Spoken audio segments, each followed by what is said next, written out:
On behalf of the AfD Group, Mr Farage. President Hollande, despite your own views, you are doing rather a lot for the Eurosceptic debate in France. The decision to reduce the retirement age, to increase the minimum wage, but above all, of course, the hate tax, to make sure that all your successful entrepreneurs and now footballers are fleeing France, means that the competitiveness gap between France and Germany is getting wider. That is now being reflected in a flight of capital from French banks.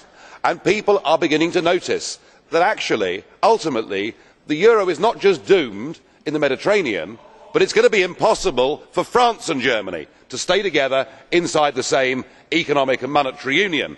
So, on the basis that your employment minister says the country is bankrupt, what do? Well, the old trick: launch a foreign military intervention.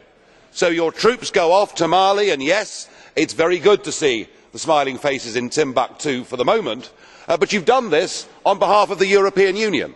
It is now an EU mission. Just 2 days ago, Tony Blair said the European Union is not about peace, the European Union is about power.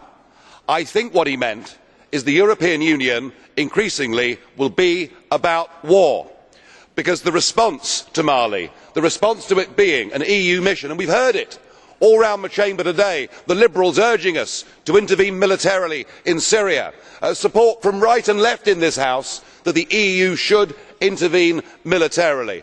I have to say this: if you really think that taking on fundamentalist radical Islam in battle is something that we can somehow succeed in, I suspect we will launch ourselves in the same way we have in Afghanistan on a decade of unending, unwinnable misery.